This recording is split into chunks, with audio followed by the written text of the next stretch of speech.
Halo anak-anak, siapa yang mau ikut saya healing? Kali ini saya ingin mengajak kalian jalan-jalan ke sebuah destinasi baru kebanggaan Indonesia, Sirkuit Mandalika.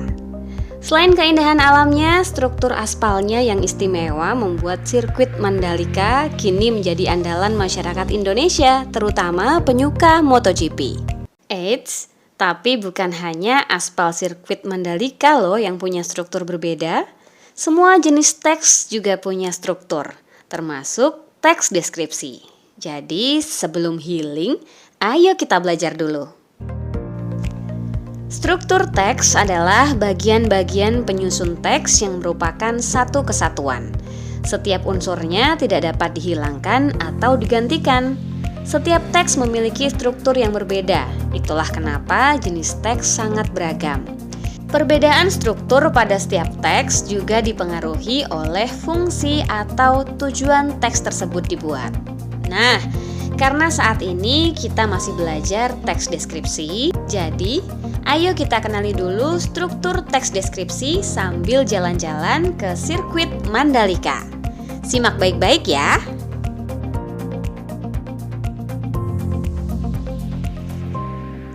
Sirkuit Internasional Mandalika atau Pertamina Mandalika International Street Circuit berhasil menyita perhatian dunia, khususnya para pecinta perhelatan balap dunia, MotoGP.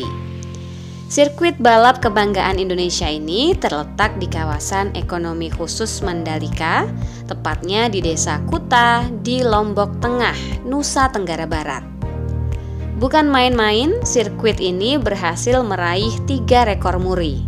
Di sirkuit ini sempat diadakan tes pramusim MotoGP Mandalika pada bulan Februari 2022 dan menjadi salah satu tuan rumah balap MotoGP yang digelar pada bulan Maret 2022. Tahan dulu.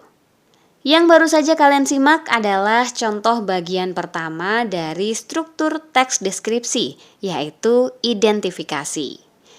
Identifikasi berisi gambaran umum tentang objek yang dideskripsikan, seperti nama objek atau peristiwa, lokasi, sejarah lahirnya, makna nama, atau pernyataan umum tentang objek. Paham ya? Oke, lanjut. Sirkuit Mandalika kini disebut-sebut sebagai sirkuit terindah dunia. Hamparan pemandangan indah di sekelilingnya menjadi daya tarik tersendiri. Sirkuit ini dikelilingi oleh garis pantai pasir putih Mandalika yang terkenal akan pesonanya, serta bukit-bukit hijau kecil yang indah. Saat tes pramusim MotoGP Mandalika, banyak pembalap yang terpesona akan keindahan alam tersebut. Bahkan penonton bisa menikmati pesona alam Mandalika langsung dari tribun. Sirkuit Mandalika memiliki panjang 4,31 km dan lebar 15 meter. Sirkuit ini memiliki 17 tikungan, dengan 11 tikungan ke kanan dan 6 ke kiri. Tikungan yang berada tidak jauh dari race control sirkuit Mandalika sangat menguji konsentrasi pembalap. Bila tidak bisa mengendalikan motornya, pembalap bisa saja melebar bahkan hingga keluar lintasan. Ada 2 tikungan yang diberi nama unik, yaitu tikungan Hidung Petruk dan tikungan Cicane. Tikungan Hidung Petruk yang merupakan tikungan 16 ini berbentuk huruf U.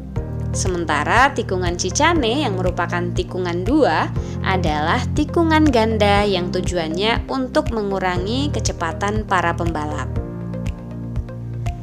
Selain tikungan-tikungannya, aspal yang digunakan untuk pembangunan sirkuit ini menggunakan teknologi termodern bernama Stone Mastic Aspal. Teknologi ini bekerja dengan cara mencampur aspal yang digunakan untuk melapisi permukaan atas aspal. Tujuannya agar struktur lapisan permukaan kuat dan tetap bisa digunakan ketika balapan basah akibat hujan. Selain itu, pengaspalan juga menggunakan metode stone by stone kontak agar volume aspal yang digunakan lebih kecil. Ada juga hal menarik yang dimiliki lintasan sirkuit Mandalika, tepatnya pada bagian aspal luar. Pada tikungan ke-15 dan 16, sirkuit Mandalika memasukkan unsur budaya Indonesia, yaitu motif tenun sasak.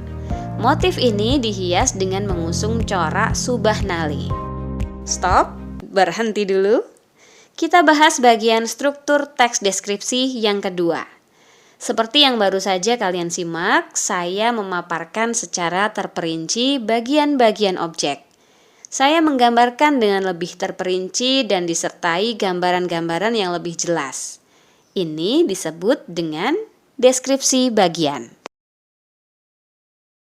Sudah jelas ya? Sip, lanjut lagi.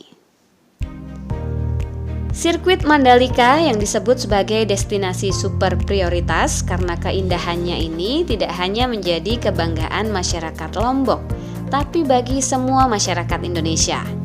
Sirkuit Mandalika dan mega event balapan yang diselenggarakan di sana dapat menjadi daya tarik atau pemikat bagi para penggemar olahraga otomotif, baik lokal, nasional, dan mancanegara. Bukan saja untuk menonton balapan berskala dunia, melainkan untuk menikmati aneka destinasi wisata budaya, religi, dan alam di Nusa Tenggara Barat. Bagian terakhir adalah simpulan atau kesan. Berisi simpulan atau kesan umum tentang objek yang dideskripsikan. Simpulan dibuat dengan bahasa yang singkat, padat, dan jelas. Oke, itu dia 3 bagian struktur teks deskripsi. Agar lebih paham, kalian bisa ulangi menonton video ini untuk mencermati contoh teksnya lagi. Bagaimana? Siapa yang tidak ingin jalan-jalan ke Mandalika kalau indahnya luar biasa?